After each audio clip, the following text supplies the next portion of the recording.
Bon dia. Moltes gràcies per estar aquí, perquè avui és un dia d'estiu i heu vingut aquí.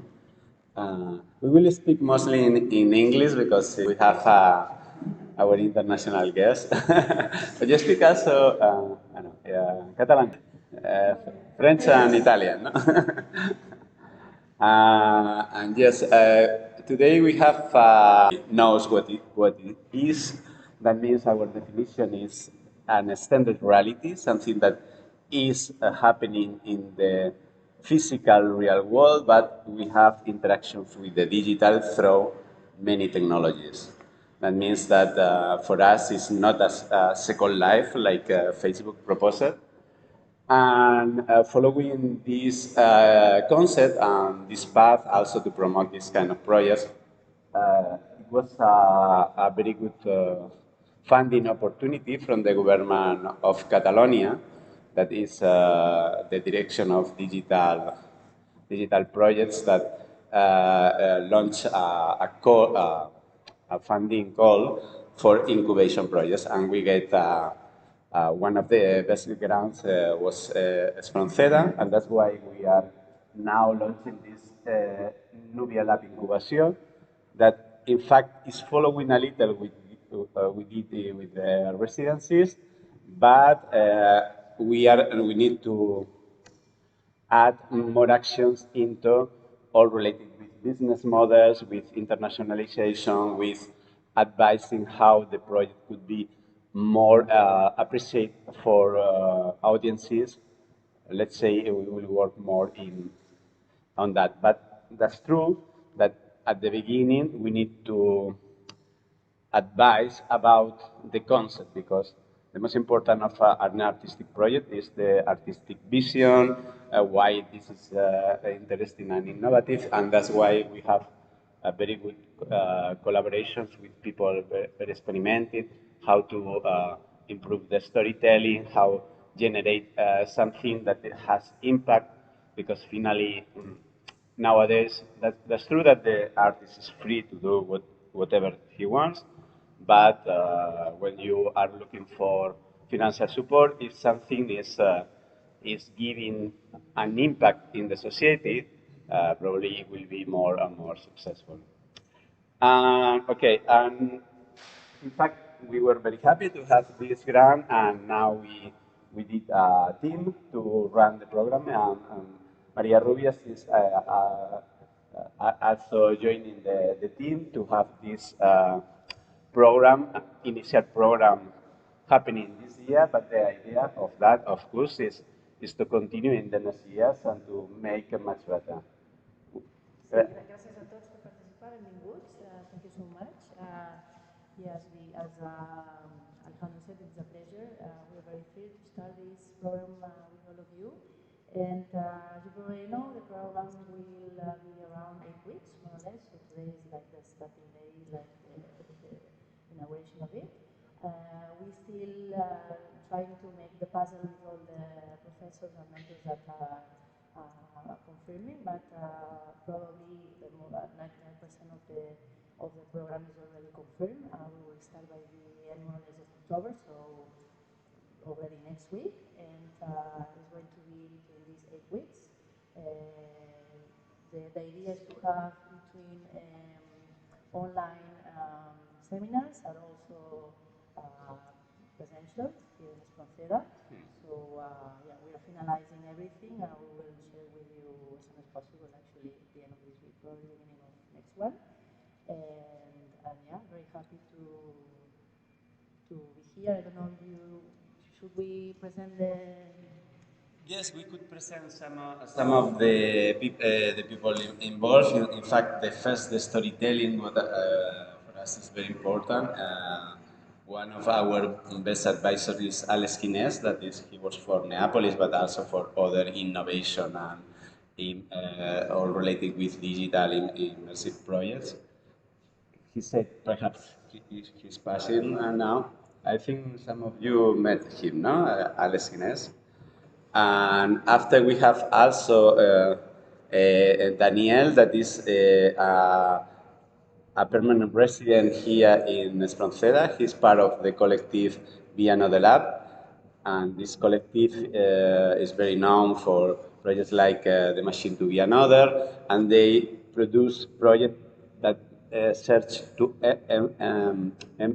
make empathy, to make togetherness, to have a social impact through the digital projects. That means for us it's very important to communicate that you could do things that are also quite useful. Perhaps later, SN is going also to explain us her previous experience with some virtual reality projects that has let's say, medical use or social impact because they are designed to have this, let's say, function. But in any case, we have also here, some of you know, a lot of technical equipment. We have many things here in virtual reality. We have computers, screens. We bought recently haptic material. And we have 3D sound. We have also haptics, I said, but also we have the possibility to do a dome projection. We did many things in here. We have many materials. That means everything is possible in the project.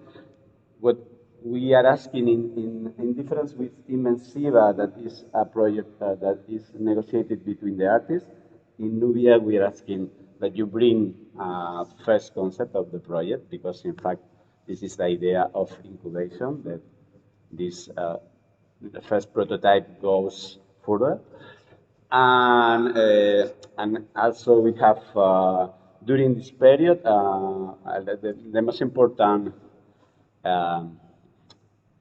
workshop or learning about technologies will be managed by later Essen and Fran, and you will explain a little later.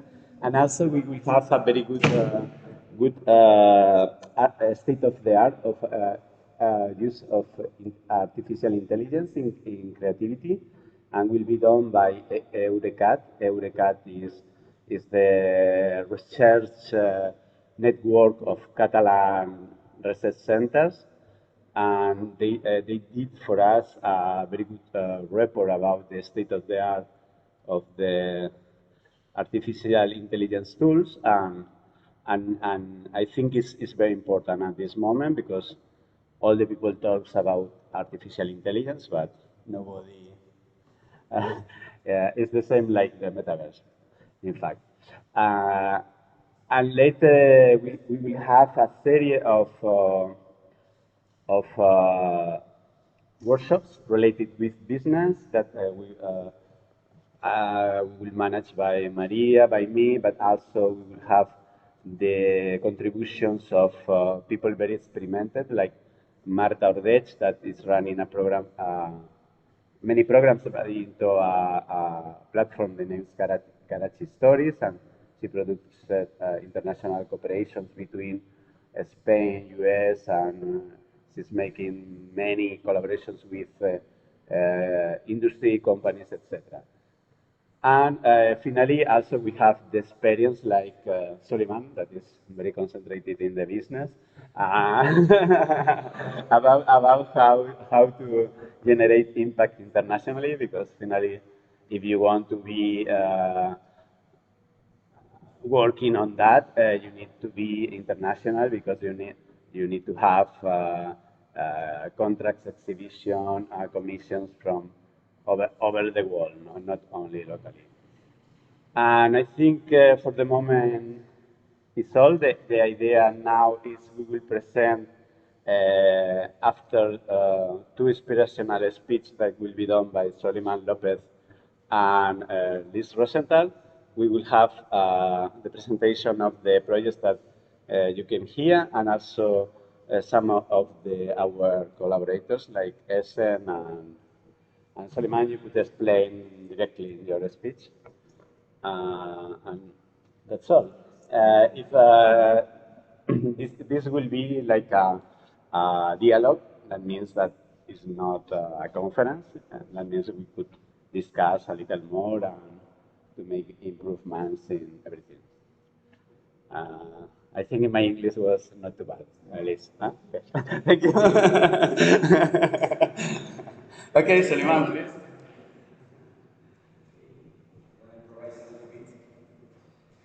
Good morning. I just want to share with you. Thank you, Alejandro, for having me one more time here in Espronceda. It's was like my second house. It's not the very first time here, and I would like to share with you like my experience in those kind of programs. For me, it was super helpful to have the connection with Alejandro with Espronceda. This kind of network that is worldwide connected, mostly in Europe, but we were also crossing borders in Dubai and many other places. So I'm gonna show you like the very first project that we were collaborating with. It was Olea, that is this project that we were working also with the CSIC and the Instituto de la Grasa in Sevilla. I was collaborating like with a team of different researchers and scientists. Up portfolio. Normal is this URL? Yeah. So with Alejandro and the rest of the team in Espronceda, they were supporting me to have the very first unique olive oil that was containing molecules of DNA. And in those molecules of DNA, we were storing a smart contract from the blockchain. It's a very complex project in terms of the conceptual side. It's based in DNA storage. We was presented also in Ars Electronica, thanks also to the management of Espronceda.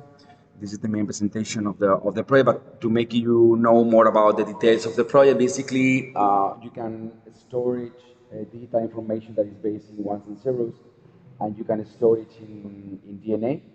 Basically, with Python code, you can translate from a binary code into a quaternary code, and then we produce the molecules with a laboratory in the USA, and then in the Instituto de la Grasa in Sevilla, we were producing some kind of biobank with bacteria that were holding and saving the same information.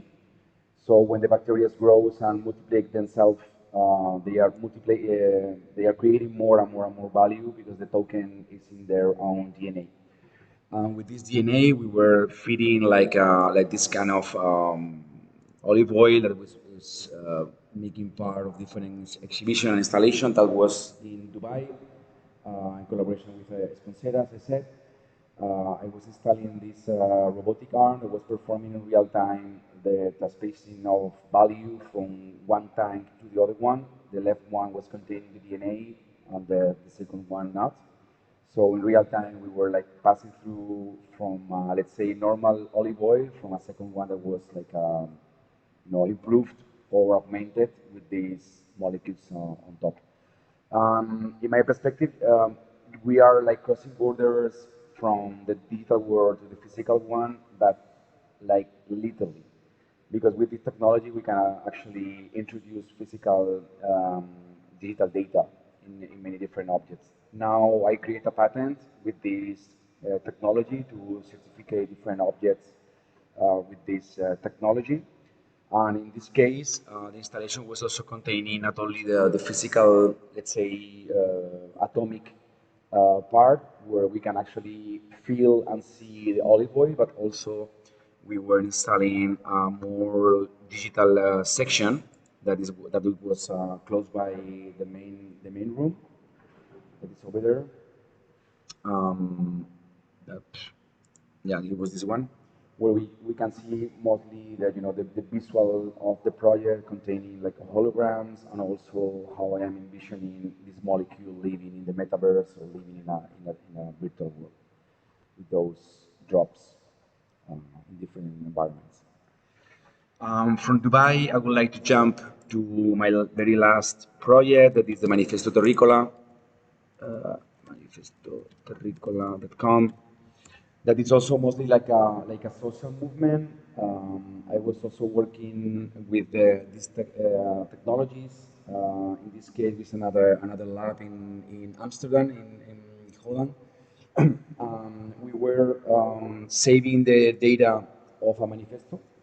The data of the manifesto, the text, was separated and fragmented in 16 different molecules of DNA, and each of those molecules has been introduced. Sorry. Has been introduced in collagen. With this collagen, we 3D printed an ear, and I put that ear inside a glacier in Svalbard in the north of Norway. And this is a very social impact project because I'm talking about the connection between humans and the science and religion, the transhumanity, the ecological transition, what is the role of the artist in these kind of new challenges. So it was a very interesting travel. I was in collaboration with the Institute for Future Technologies in Paris, that is some kind of complementary program from MIT. With Clément Duhard, that is the director of this art center in Paris. This is happening in Istanbul, in the Atatürk Culture Center recently. Yeah, this is the very last project I'm doing. I'm also producing a documentary with all the shooting that we get, the footage we did in the Arctic. It was a super incredible personal experience. We are also producing a music album because we are making the sonorization of the DNA because it's, the project is quite related with sound because the ear and the frequencies that we are trying to provoke in, not only in people but also to get back in resonance with the earth. Now tomorrow we have an opening in Paris with another artwork. It's a new one that is working like some kind of antenna. And yeah, so on the website you can see some different shootings and explanations about the project. That's one of them is how we can actually create zero impact art in a way. Because the collagen is something that is already existing in nature, and the DNA obviously is all around us. DNA is some kind of code that we are holding on in our own essence, and at the same time, it's something that is totally and purely zero impact for the nature. Actually, the DNA is already in use for tracking contamination and pollution in glaciers, mostly in the water, because when the water flows, melts, you cannot use another kind of technology to really track where the water is coming from. And with the DNA techniques, you can actually make this trace. So I invite you to visit the website. We are working in many other programs with Alejandro, also related with the Hard Disk Museum project I have. This museum I founded in 2013 in a hard drive. We were now exhibiting in Bogota in the Museum of La República, and it was a super, super big exhibition. Yeah, I don't know if you want to know more. No?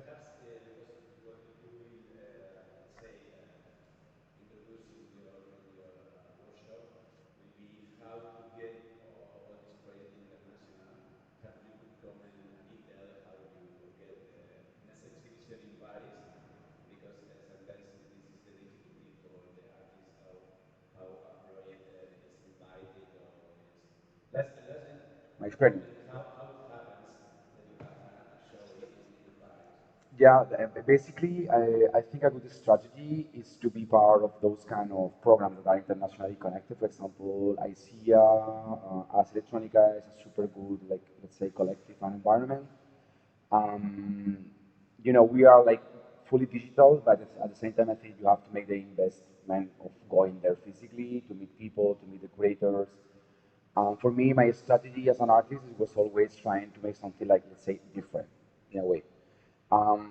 With biotechnology, I found my own practice to make it like purely focused in innovation, because I think that our DNA story is not totally new. I mean, we are as artists we are working on that after, let's say, 15 years. The very first attempt was in the MIT with Joe Davis. He was like working with DNA storage with the MIT lab. So basically, my experience and with those kind of programs, I think that the most important thing is just to keep the community like alive. To say, okay, you are basically we are not a lot of people involved in that, into these kind of things. Yeah, that's my experience. For example, the thing in Dubai was because we were in Ars Electronica, we were together in Expo. We did the effort to go physically there with Alejandro. We meet people there, and we proposed the project after all to the K persons that were programming. Finally, we did it. And after that, let's say the consequence of that was the invitation to be part of the Art Dubai exhibition. And now we are also working for COP28 that's about to happen also in Dubai. So finally, if your work is creating some kind of comments around the society and the community, basically they will come back to you to propose you more. Yeah, by my experience, all those ecosystems like New Tech, like Sonar, like ICEA, like Ars Electronica, I think that are super important to be like really connected. Thank you.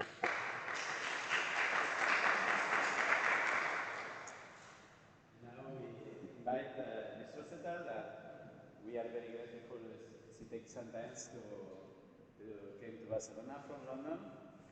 Thank you to be here. Alejandro. And I think we will have very interesting information, comments, and experience about what is education. Thank you. Hi. So hello everyone, thank you for the invitation. So I came very last minute from London. Alejandro was over for Freeze last week and he kidnapped me and brought me. I came voluntarily. So you just asked me this morning to do a little introduction about what I've done over the last few years. So I'm the curator of Venice Immersive, so that's the immersive official selection for the Venice International Film Festival that is run by the Biennale, who run the art and architecture and all of the other different biennales in Venice. But a lot of people don't know that they run all these other events apart from art and architecture. So I launched that with my friend and colleague Michelle in 2017, and now it's the biggest exhibition of immersive arts and media and entertainment in the world. So it happens every year at the Venice Film Festival, which is it starts every year at the beginning of, well, the end of August, beginning of September. So I hope you'll be able to visit. So when people say what are immersive arts, because it's a very loose term, like you said, these terms like the metaverse, it is something that's evolving and expanding as all of these new tools come into the world. So we're counting, a lot of the work we show is in headsets, that's virtual reality or mixed reality now, but we're also showing work that's out of headset, that could be large-scale projections with some kind of interaction, but what I explain it out as anything that uses space or spatial computing in some way. So I originally come from the film business, and I got very interested in digital and interactive media back at the end of the 90s, which shows my age. And I've been involved, I've built many different programs with my company, Power to the Pixel, and I've worked with many different institutions. So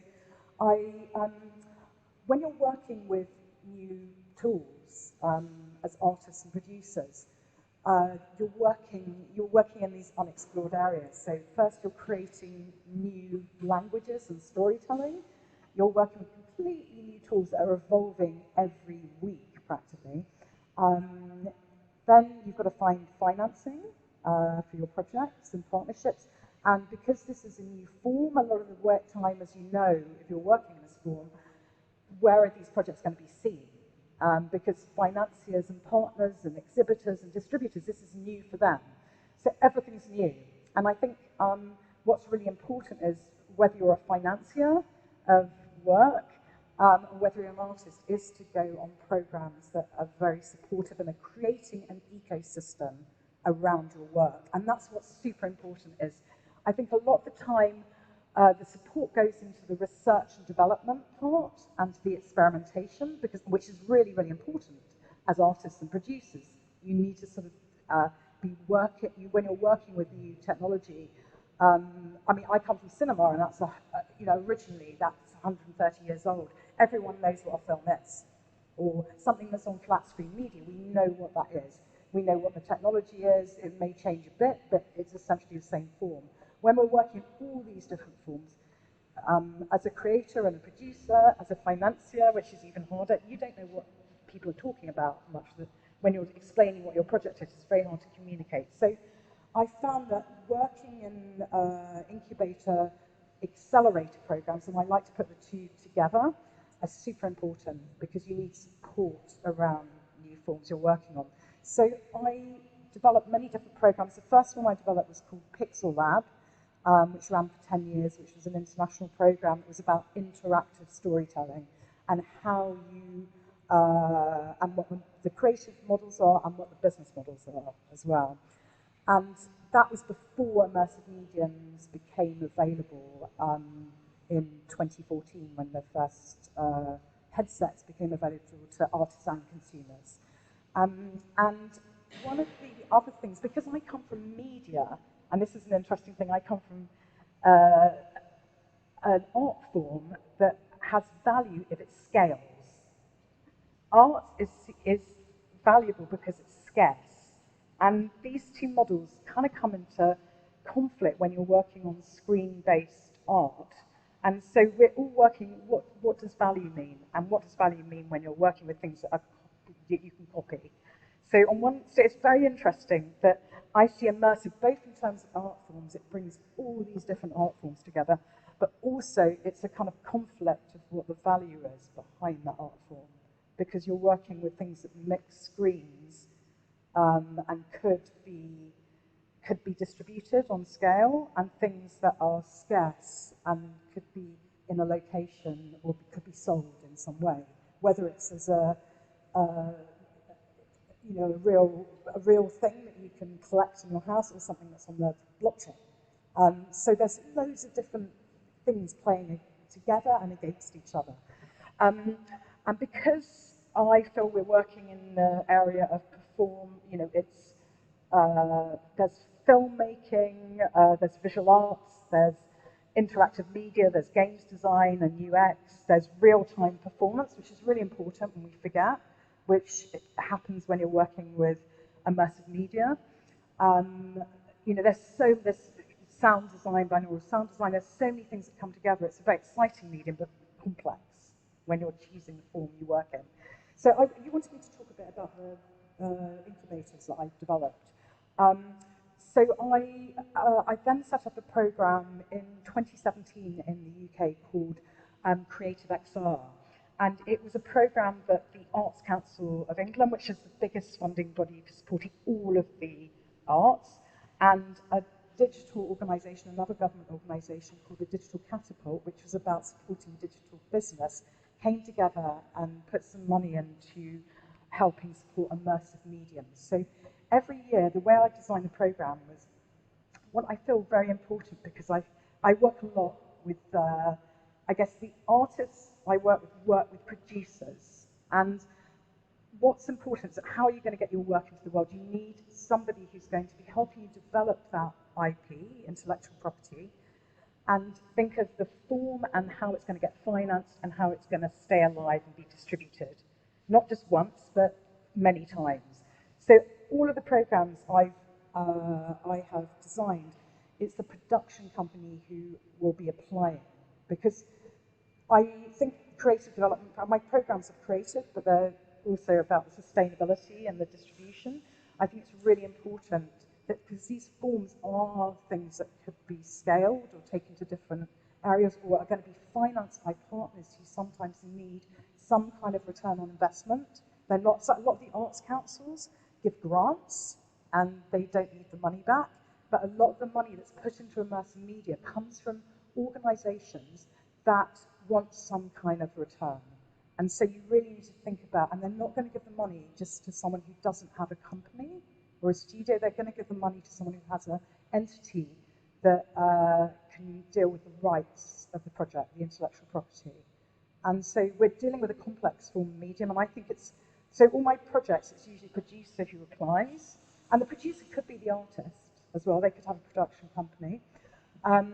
And what happens is, I realised on all the programs I've worked, you need money for around mentoring programs to prototype something. So it's good to have, so we gave £20,000 to 20 teams. They were all from across the UK.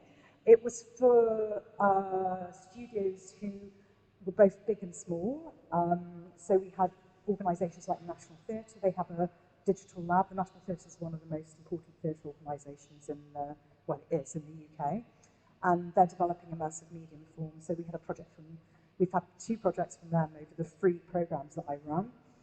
And we've had artists who are new to media but have established themselves in other forms, or there's other artists who are specialising in immersive medium. So we financed 20 projects. We had a whole lot of mentoring around you know, the format, technology. We had partnerships with the games engines, Unreal, and with Unity, who put some money into the programme. And what we wanted to do is to get to the stage where all of the different 20 teams, they apply with the project, by the way. Like you said, it's with this lab, everybody had something already. Yeah. So it was kind of something that was developed, had been a bit developed, and then we helped develop that idea up, what the concept was, what the goal for the project, who the audience was, a kind of, I'd say a business plan around it, or an impact plan around what it was going to be, so it could be presented with the prototype to potential partners and financiers or exhibitors. It could be venues or galleries, and it was almost like a package that was, so there was a lot of advice, both on the creative and the technological development, and on the structure of the business around it, or the impact, or whatever model it was. For some projects are non-profit, they may be impact projects, and some projects are, you know, destined for larger scale distribution. So there are loads of different models that we were helping, you know, do bespoke designs around. So I always did a showcase of the projects at the end. So it was a kind of place where I invited international financiers, whether it's the concept divisions of the headset manufacturers like Meta or HTC, or whether it's a gallery like the Phi Centre in Montreal, which is a very important gallery for immersive arts, who also finance work, or whether it's public funding bodies, whether it's like the you know, whether it's an organisation that's based in a region or national. So, so to make sure they're in the room looking at the projects, and everyone came to London when it wasn't COVID, and the Digital Catapult has an amazing venue near to St Pancras Station in London, where we showed the prototypes, we had showcases, and when we were during the COVID year, we did it all online, and we brought our own platform in VR Chat, because I'm a huge fan of VR Chat, which I was speaking to Essen about yesterday. We did an event inside, and it was super fun with a stand-up comic. Yeah, so that was one part of the programme. And then, at the end of that part, which lasted about 9 months altogether, from the moment we selected the projects to the moment they're presented with a prototype in the showcase, we awarded 4 projects production finance. So for some projects, it was almost all the budget. It was about £100,000, so about up to £100,000, so 110, 120,000 euros. And some of the projects were a lot bigger budget, because these are big productions that are going to be destined, you know, to tour or to go on the storefronts, like Meta or other headset storefronts. So, for example, one of the projects, we've had loads of, we did 60 projects altogether because we did 3 programs. So, you know, it was a wraparound program where you're helping with the concept, the technology, the financing and business, and introducing people to financing, and then having money. And this is something I learned over many years, that it's, you know, you need to create an ecosystem around what you're developing, or things get stuck. And I was saying at the beginning, things get stuck in R&D. If you don't have a purpose, and it's very important, of course, to experiment, and sometimes it's good to segment those creative development projects off into that stage, but it's important to have a goal for a project. And what I found with innovation, I've been working in new media forms for many years, is that backers and potential financiers, and a lot of it comes from public funding at the beginning, often go, you know, after 3-5 years, what happened? And if you don't have you know, if you can't sort of show what's happened with projects, and you've just been working in the research development, the experiment bit, then no one's going to give you any more backing. So it's very, first it's important, I'm not talking from just a business perspective as an artist or creator, you want your work to go out into the world, but that needs a lot of support when there's no system of, clear system of distribution. And I know I'm talking a lot, that sounds very media and film, but a lot of these projects can be shown in many different forms, and they have a possibility of being distributed widely. What was I also want to say something else. But please just ask me any questions as well. So in Venice, I wanted to say we have this huge showcase, it's about 70 works. And when I'm talking about immersive media, if you look at our Venice lineup, sorry, I didn't know I was going to do a talk, I would have done you a little presentation with some videos. So the selection space is in Ireland. We had this old derelict island that was a plague quarantine island that's based off the Lido in Venice, where the film festival is. And we build it up every year. It's around 70 different projects, but all of those projects are completely different. We have projects that are, the most simplest form of virtual reality that are shot in 360 video. And then we have projects that are multi-person, huge installations, as big or bigger than this, these spaces, that have sets and actors and maybe hybrid forms between being in virtual worlds and in real life. So they're haptic and virtual, with live performance. And then there are projects that are totally virtual online. So we spent a lot of time experimenting in social VR platforms. So VR Chat is our platform of choice, because I feel the most exciting creation in the virtual space is going on there. And so we have a whole section where it's dedicated to, which is what you call world hopping in VR, which is moving from incredible different, we select about 30 projects every year that have been launched on the platform over the last year. So 30 different social experiences, worlds that you move from one to the end. So that's world hopping. And there also could be projects that are narrative games that get published in, could be seen as games, but they're incredible artistic works in their own right.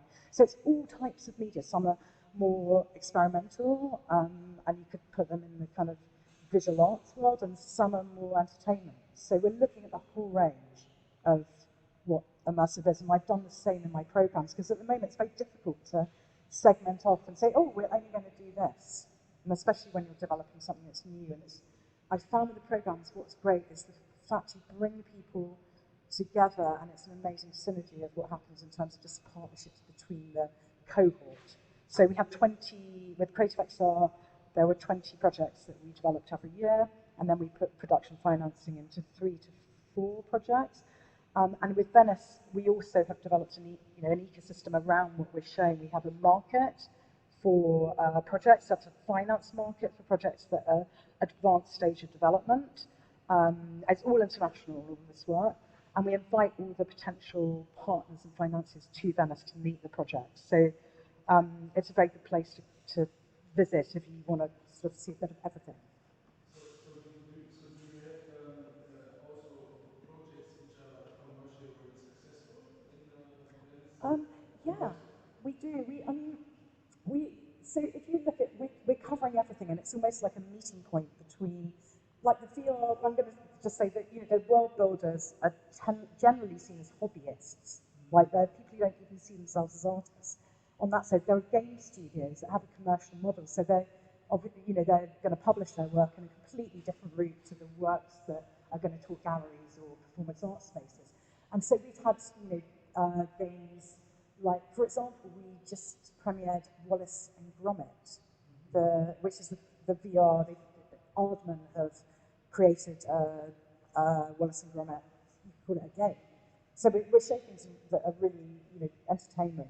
So that's going to be launched. We've shown loads of things like Peaky Blinders. That's a huge television show that there was the game studio. So those come from game studios. But we've also shown works that have had huge impacts, like Goliath, which was an impact project that came from my program and actually won the Grand Jury Prize in Venice 2 years ago. I think you showed it here, because it was 2021 you did the... Yeah. Because during COVID, along with holding our festival completely virtually and in VR Chat, we had satellite venues, and Espronceda was one of the venues that showed the projects that didn't need an installation or tactics or actors. So they had a big section of the program. I think Goliath was here. That project came through Creative XR, and it was a project around an amazing artistic team who actually, two of them are in Barcelona at the moment. They've just moved here, called Anagram, and they do immersive stories in all forms. This was their third virtual reality project, and with the program, I introduced them to Meta. It's the VR for Good program, so it's an impact project around people who have been diagnosed with mental health conditions, and this one was someone who had supposedly schizophrenia, and it's his story, and it's told in an incredibly inventive way of what his reality is. So it's called Goliath Playing with Reality, and they're doing a whole series of projects around. The next one is about ADHD. That's called Impulse. They're in development, and Meta is financing these projects. There are many projects that Meta finance now in this type. So in the program, I made sure that I introduced them to the person who finances the impact projects at Meta. We got on board with Creative XR. And that's what happens. I work as an executive producer as well with projects. So I'm making sure these projects, as well as going through the program, I'm making sure they meet the right people. And that's another thing that's super important with any programs you meet is the support behind it is also doing the work of the partnerships. It's very hard for the artists to know people because everyone comes from different art or media sector. And I used to just be in film, and it's a huge industry to network for you to know people you have to talk to, but you're not just meeting people in one sector, you're meeting them across the visual arts, the arts world, the performing arts world, the games world. So when you're talking, sorry, I'm going off on a tangent, but you're talking about the successful projects. We have had successful projects. So Goliath was shown for free on the Meta store. And what was interesting, it's a very, conceptually, it's a very complex project. And the Meta store, it's kind of depressing for me because a lot of it's catering just for games, for very generic shooter games, which I hate personally, or kind of like zombie games, and that's kind of it. And it's really nice when I find things that I think there are many audiences for. So this was incredibly successful because the story of Goliath was is a real voice of the person. It's his story, but the way he reconnected with other people was through online gaming, and that's his story. So it's told in the aesthetic of different run-and games, and it really appealed to gamers on the platform. And it's incredible when you read the comments because everyone's sort of saying, I am Goliath. And I found that also in VR chat, that there are so many people who are finding ways to express themselves and communicate who are socially awkward or have issues of being in the real world.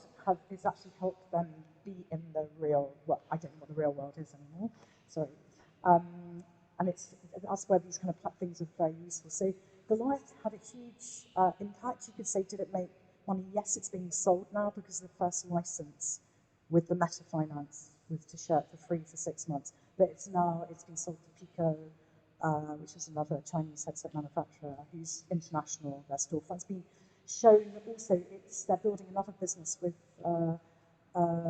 that's around training for social care and police. So there's loads of things that spun off. So we're looking at all kinds of projects that hopefully are going to have a life, whether they're going to go to performing arts venues and tour, or whether they're going to be on storefronts or virtual spaces as well. Can you allude to the success rate for projects still in need of financing, who are selected for this immersive, and then through your network or the whole ecosystem you build up, get financing in the end? So you have to go to every year we've run this market, actually since 2016, that was the jumping off point to suggest to the Biennale we're the only festival that did a proper official selection competition for the immersive arts. And we started with the market. So it's about selecting, with the market in Venice, this is not my incubator program, we select around 14 projects. I didn't mention there's a Biennale College as well for developing the arts, a creative development program, We show about 14, 15 projects that are international, the best people submit, and then we invite about 60 potential financiers or partners, and loads of other people come and they take meetings with the projects. So we have it's a properly organised event where there are one-to-one meetings. And many of those projects find us and they go on to be shown, we select them if we feel they're good enough for the programme for the next years. Like we just had a project, it took 3 or 4 years. Sometimes projects take years to come together. And Goliath originally was it was in my programme, went to the Biennale College for some more creative development, and it took 3 years. And I love a project that's just launched actually in New York at Tribeca. Is the artist that you met last year, Polemy, who's an artist from India based in the UK. That's called Maya, Birth of a Superhero. She's an incredible visual artist. She's known as a photographer, and she does a lot around violence against women. And she's been an artist activist, especially on topics in India. And this was a project around menstruation and how it's been shamed. And it was like a superheroine story that she's told in a very artistic way. So that Meta, again, I got the impact financier. So we've had a lot of projects, which is very important. We have a platform like Meta or another platform. It's great because the project's going to go into the world. And that is going to be launched next year when the whole project's finished. And also, it was just shown the first part in the V&A in the design festival.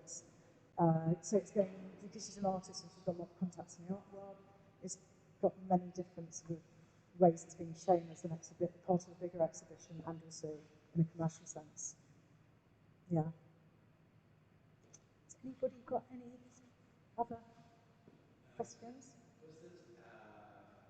Yes, perhaps we could, because after we could do like an informal discussion. Thank you. Thank you. And now, as I said, we are going to present some of the people who will be teaching or showing many contents about the incubation program and also some of the projects. But we have also Miguel from the City Council. Miguel Rubí is representing ICUB. ICUB is a very important institute in Barcelona. And I think if you, I didn't ask you before, but if you could just say in Catalan or in English as you want, what you see, because Barcelona always wants to be a very innovative city, a city that is attracting talent, attracting new entrepreneurs, and perhaps because you have the new plans of the city, no? Because we had 1 year ago someone from the city council was talking about a new building in Correos, or now this new building in La Rambla, no? That was announced some days ago, and also the other big space in Badalona, this Thermic Central that became there's many plans in the city, and if you have, you could explain a little also what is the cultural institutional support from the city. Well, I didn't prepare anything, so don't expect. Yes. Just for me, if you are more free to speak in Catalan or Spanish, as you want. Okay.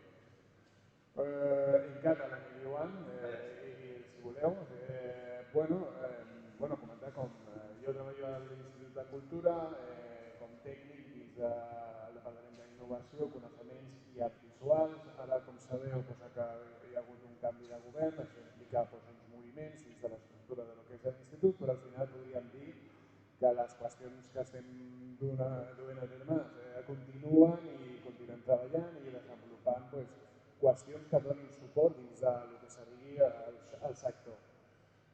Com volem fer aquest suport? Doncs primer estem cercant de fer un mapping integral de tot el que és el sector, per mirar de generar i crear sinergies, no? Primer de tot, coneixent tots els col·lectius, mirant quines necessitats teniu, mirant de quines formes podríem estar col·laborant per la nostra part, quines qüestions que ara estem fent potser no tenen l'impacte, o tenen l'impacte però es podrien estar millorant i de quina forma ho podem estar fent. No? Per això, com sabeu, tenim tot el tema de subvencions, fem convenis, fem diverses tipologies d'accions, però ens agradaria anar una miqueta més cap endavant i parlar amb vosaltres, estar en contacte més directe i mirar quines altres eines podríem estar implementant. També fer una organització interna amb altres àrees de l'Ajuntament. Al final, com sabeu, l'Ajuntament té moltíssimes àrees i ens agradaria també coordinar aquestes sinergies. Com sabeu, també estem lligats a normatives legals, temes de competència, i no és tan fàcil a vegades com sembla, tenim certes limitacions, però la voluntat hi és aquí, i volem treballar i volem donar-vos el suport que sigui necessari en cada moment, i estem ara mateix en un procés de mirar com fer-ho, i estem en un món que, com bé heu explicat, canvia cada dia tenim, és difícil d'entendre perquè cada dia hi ha un concepte diferent, i per l'administració això genera, com sabeu, amb la velocitat que a vegades tenim, per tot el seguiment que tenim que estar fent de normatives i no és fàcil per nosaltres, però la intenció serà d'intentar-nos adaptar a les necessitats del sector i donar aquest suport de diverses vies, no només econòmicament, és una part important, jo crec, però també oferint espais, fent diverses tipologies d'accions. De fet, ara hi ha una acció que jo estic portant a terme dins del que seria l'Institut de Cultura, que seria l'Oficina de Cultura, que fins ara ja estava treballant, tenia una focalització de donar suport al col·lectiu artístic, però al final va acabar tenint com una centralització a la venda d'entrades i qüestions que jo crec que podien ser millorables. I de fet, una de les eines que jo podria parlar personalment perquè estic treballant en el projecte seria una implementació d'aquesta oficina. Aquesta oficina volem que doni un suport integral als artistes, donant-vos informació de quins recursos tenim a l'Ajuntament, mirant de crear una base de dades amb informació per vosaltres perquè complementi qualsevol necessitat que podeu estar tenint dins del procés, com serien subvencions internes, quines entitats us podrien estar donant suport a nivell privat, espais que poguéssim estar cedint per vosaltres dins del propi ICUB, per fer xerrades, fer formacions, el que sigui necessari, donar aquests espais en el cas que fossin necessaris.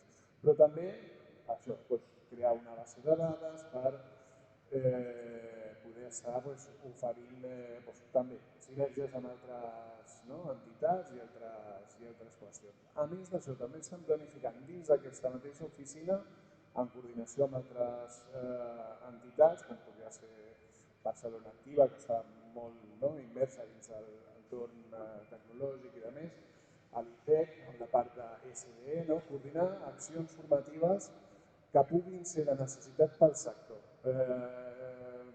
No específicament únicament perquè al final és una oficina que tindria que estar donant suport a totes les tipologies, branques artístiques, però jo, dins de la meva opinió, crec que l'art immersiu, l'art tecnològic, la intel·ligència artificial és una cosa que ens serà superinteressant per propulsar el que seria la ciutat i a l'entorn artístic que jo crec que ha de tenir aquest suport. I seria una de les coses que jo vull desenvolupar i estem treballant per desenvolupar-ho i segur que serà així, dins de l'Oficina de Cultura. També aquest servei el que estarà després mirant és quina és la vostra opinió d'aquest servei. Sempre voldrem tenir aquesta comunicació bidireccional per saber de quina forma ho veieu, ho valoreu i de quina forma es pot anar millorant i comprovant. És a dir, que estem intentant posar accions i millores per donar-vos aquest suport i aquestes serien una de les qüestions que creiem que en aquest moment podria ser positiu per tots vosaltres. És alguna de les coses que es podria comentar ara, però jo teniu el meu contacte, us facilitar el meu contacte per qualsevol qüestió que vulgueu oferir. Ara estem en contacte amb Alejandro, Lluís també, és a dir, podem estar parlant, qualsevol consulta, és a dir, que estem oberts a parlar, a conèixer i tenir aquesta comunicació. això que faciliti qualsevol cosa que es pugui fer, no? I ja està, seria tot.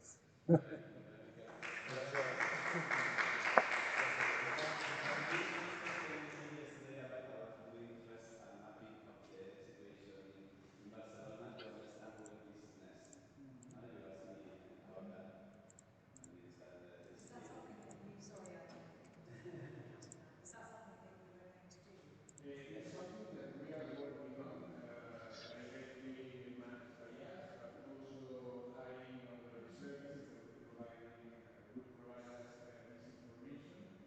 But also we are open to receive more information from any other resource. At the end, the objective is to have a clear picture of the city, the needs, and prepare for the future, no? In an efficient way, and we need a lot of information to be able to work to solve all the needs that we have. It's because for having that license list, it's just about that, because if you don't have a diagnosis of the state of the moment, you can do a good strategy. What is are the elements that we need to add, or what the things that you say must to be more in connection, because it's making parallel things sometimes is double effort. And because we do very much in Espronceda this cooperation, because we are small and we need to cooperate with expert people and with institutions like the BNI or institutions to have the know-how, because we never get to this point. We need years and years to, and that's why I think it's important to use understanding of the tools we have at the moment. Yes, you have now in contact with Eva. I also will be able to be helping you with anything you need, but I think that for the moment, no. But we can speak with, no, of how they're going, no, and solve any needs that we have now, and I think what we are going to need in the future to be able to advance, no, and have the resources, no, as possible. As we can. For me, I think that I have to say that I would like to know all the projects that you have, but I'm sorry that I will have to leave in a very short time. Yes. So it will be something practical, no? But as I said, you're filming. Okay. Yeah. Well, but as I said before, I'm open to have any contacts, any support, any information, any collaboration that you would like to have. For any kind of thing, we are there. So that would be something very important for you to say.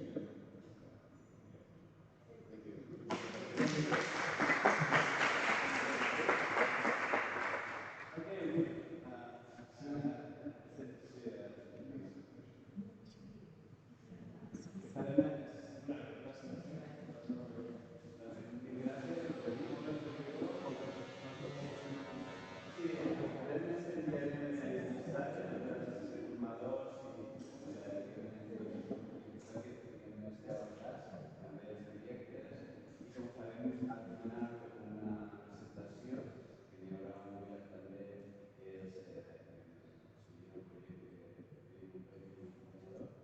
I també farem una exposició llavors al museu, anem avisant, perquè això és la vida dintre de 10 setmanes.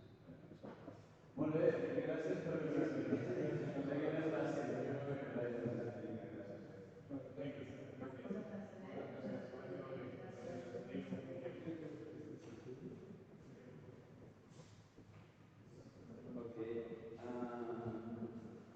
Bueno, y ahora now for finish, we are going to do these quick presentations of some of our collaborators. First, yes, Essen, this is our hero, because she was working very hard with the installation in CCC to get more or less ready. I recognize yesterday what all the people say. She was working quite hard. We all were, like it was a whole team thing. Yes, yes, I know it's a team, but finally you were there. Metiéndole caña. Thank you. Thank you. Please, if you could introduce a little what you Hi, have everyone. in Incubación. Okay, I'm gonna also improvise like many of the people who did and try to keep it short. Some of you may know me already. I'm SN. I'm a researcher and an artist, and I'm trying to combine these two worlds of academia with art. I come from 2D practice. I was a documentary filmmaker, but early on from my practice, I was always almost obsessed with agency. So eventually, I moved to VR with Sonar, where we did 2 exhibitions. Actually, one was in 2019, we did a virtual museum before COVID, thinking that was something new, and flash forward 4 years, that is almost a norm after COVID. And then we did a project where we were actually using a sex swing to kind of give kind of the illusion that you're actually swimming in the uterus of a woman. So people were suspended in the air, and with a VR headset, they were actually traveling through a woman's vagina and floating in this kind of soundscape of water, let's say. Um, and then I came here and I did my research on cognitive systems and interactive media. And actively now I'm doing a PhD in virtual reality and clinical psychology. So this has multiple ends. One is, like Liz said, is kind of therapy and called VR self, and then the other one is the shared virtual environments. And we're actively doing metaverse research. I'm actually, like, my PhD is funded by Meta, and we just founded the European Metaverse Network, and I'm working into ethics and the research part of it. And apart from it, with Gabi, just a few months ago, we did an exhibition on, well, music. It was called Radio, and it was about giving agency to the participants and how to interact with the piece itself and to give them a voice to explain themselves. And yesterday we inaugurated the AI, the Common AI Verse exhibition with Soliman and Mohsen as well. We're here. Um, and then I think in the incubation, I'm going to collaborate with Fran, which also some of you know, Fran Macia, and we're going to give workshops on VR, AR, maybe touch designers. So the thing is that incubation, I think the difference with the other residencies is that you don't adapt to the workshops, but you already come with your ideas. So I think the workshops we will give should also adapt to the works as well. So I'm really looking forward to your presentations, and then from there we can actually start working and trying to elaborate on how we can improve the projects. That is going to come to an end in 8 weeks. Any questions regarding this? I guess not. So we're gonna spend a good chunk of time together anyways, and I'm looking really forward to it. And I think I'm gonna give it the floor to Maya. Thank you.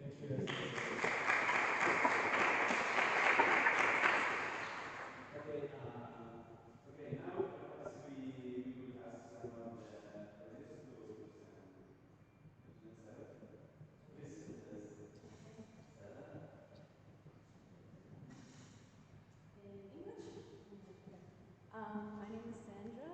I was born in Madrid but lived in New York most of my life, and now I'm in Barcelona. I have a background in economics and then did documentary filmmaking and music. And I'm studying design now. And my project is sort of the psychology behind art and whether it could actually have an impact. And I want to do 2 VR scenarios. One based on climate change. One that sort of like immerses you in like the worst case scenario, and one that immerses you in like sort of a projection of the future that's the best case scenario, and sort of potentially like have 2 groups of participants and see how or like what the reaction is afterwards. But they don't cross. Like one group will go into one experience, another group will go into another. And that's sort of where I am right now. it would be my first time really getting into VR, but I feel like it will. I want it to be like a whole 360 experience, both physically interactive and virtually, and like with music as well. So yeah, that's pretty much where I am right now. Can I comment in the meantime, right? Like, sure. I would love to like hear more because I worked before with University of London on a project that was really about deteriorating the environment and the impact it has on people, like the slow process and how we get into change blindness when things are changing slowly, you don't realize it. Is sort of like this. Yeah, I mean, I think what's surprises me about how we like talk about climate change is that like no matter how many times you talk about it, no one actually does anything. I'm like, what does it actually take to make people change? And I think that as an artist, I always like have this conflict between is what I'm doing actually impactful or is it just a distraction? You know, so like to have this like conversation even of like, is this even helpful? You know what I mean? Like, yeah, like I just want to sort of try to even measure in some way, like if we do this exhibit, does it actually impact change in like a way that's like we can see it? Do people actually react differently after seeing something? You know, like I haven't been in Barcelona during like the summers, but I hear that it's like unbearably hot. Or like we've had these very like these heat waves all over Europe and the world. And so like I don't know, is it even like possible to like have like an experience where you're like literally in a room where it's like so hot and you're like seeing maybe like some sort of VR experience where like things are really intense and if you like actually perceive that, will that make you think about the future differently? Or, you know, it's sort of like an experiment plus research to see like if it actually makes sense to taste. I can tell you about some projects that have had that tension. Yeah. Have you worked on an impact project? That's the thing. That's what I was thinking. Just really quick, because I don't want to interrupt my flow. That you need to decide who you want to impact, and there are many different people. Like, do you want to impact policymakers? Do you, because it's huge. I mean, just said, I don't know, how to, how do I communicate that? Will it have an effect? I think it's like who do you want to have an effect on? Sometimes when you segment it, it makes it easier to kind of project. It doesn't mean you can't go to all of the different people, it just becomes overwhelming. Yeah. Like all the like these huge issues us on this planet, it becomes overwhelming, which is how if you segment it into small bits of it becomes a bit more, it becomes easier. It's a something that you do. Yeah, but I can tell you about some projects that would be interesting for you to think about. Thank you.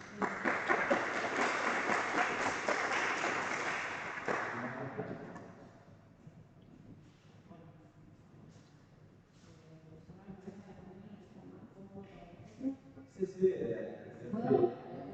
free, you're free. After that, después si tienes que hacer stage en vivo. No, sí, no hay cuestión. I'm Maya. I'm a filmmaker and Puedes decirme bien, español. soy Maya. Vengo más que nada de la realización audiovisual, del cine y de la producción de música electrónica, que son mis dos ramas. Y bueno, estoy tanto como incursionando un poco en el arte digital, hago diseño y animación 3D para videojuegos. ¿Es mi compañera? Yo soy Cecilia, soy fotógrafa y vengo, mi inicial es de las artes plásticas y trabajo en fotografía hace como menos de 10 años aproximadamente. Y bueno, empecé a desarrollar un proyecto que se llama Las Cosas, que hay unas imágenes que empezamos a desarrollar. Y luego hablando con Maya empezamos a pensar un proyecto juntas, bueno, de cómo empezar a interactuar estas imágenes como quietas, o sea, físicas, cómo intervenirla con la inteligencia artificial y ver qué empezaba a suceder. La idea fue como, o sea, un día Cecilia me mostró fotos que estaba haciendo y yo dije, a ver cómo podemos empezar a dialogar con esto, que en realidad en principio es un diálogo de ella con un cuerpo, con una materia sin forma, de la cual ella extrae su visión política de ese cuerpo. Y la idea es trabajar sobre el recurso de la reutilización, tanto del cuerpo físico como de un dato, o de esta imagen que vamos pasando por distintas instancias de formato visual, y la idea es expandirlo a otros formatos como propósito un poco. Sí, lo que hicimos es un desecho de reutilizarlo hasta lo máximo posible. Claro. De su reutilización. A ver, que podría bien, como cuestión simbólica, digamos, nosotras apelamos a un texto de Tadeusz Kantor que habla sobre los embalajes, es un manifiesto que él hizo en torno a una serie de obras performáticas y teatrales, tomando como la idea de algo que está hecho para cumplir una función, una utilidad, que luego de cumplir su función es descartado.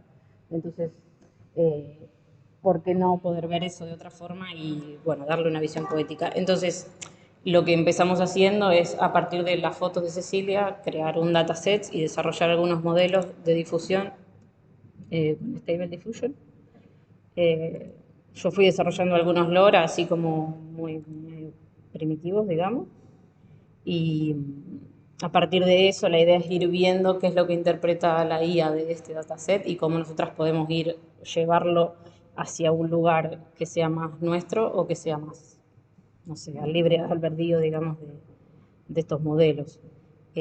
Esto es como el brote, digamos, el germen de la idea.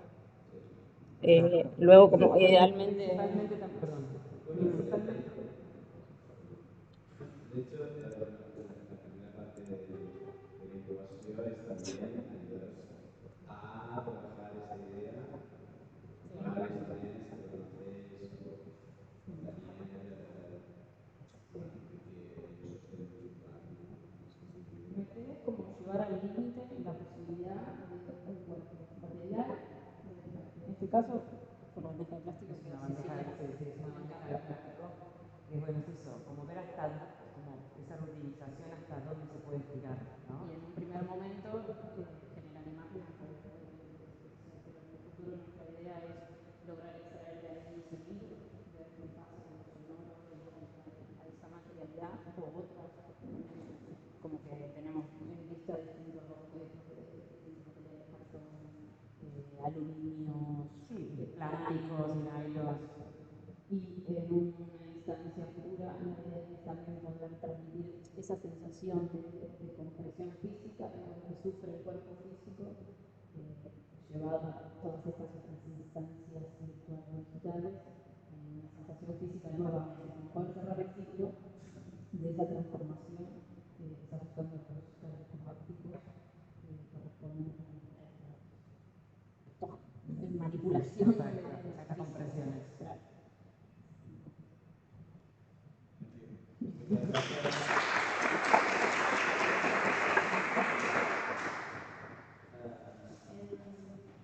We have three more participants from different seats today, Pascal, Julian, and Mark, possibly Martinez today. The three of them are also very interesting profiles. And yeah, I don't know if you want shortly to maybe present. No, I think it's better we go in when they will be. Okay. I mean, I have a short video from Mark Lopez. Okay. Maybe I can show you. I think he's not going to get hungry. And also before leaving, I will ask Hussein, that is Okay. our special guest also, that he's quite successful now in Berlin, with his AI course, how Berlin approximately transformed your career. It's really short. This is the project of Mark Lopez.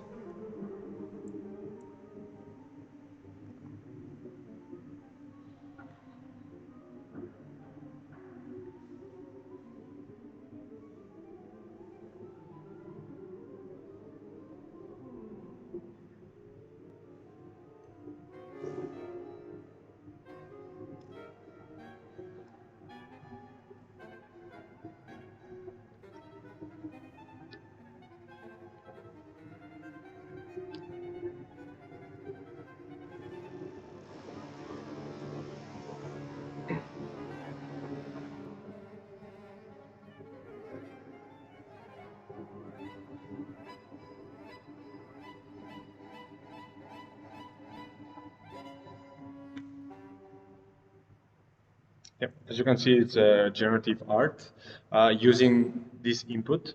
So maybe he wants to improve the project using another kind of inputs, for example, the body tracking or other opportunities that we're going to incubate this project and try to help as much as possible. And we don't have more content from the other projects, but they will come soon. Exactly. Yeah. Yeah. Yeah. Because in fact, now we plan our first workshop will be with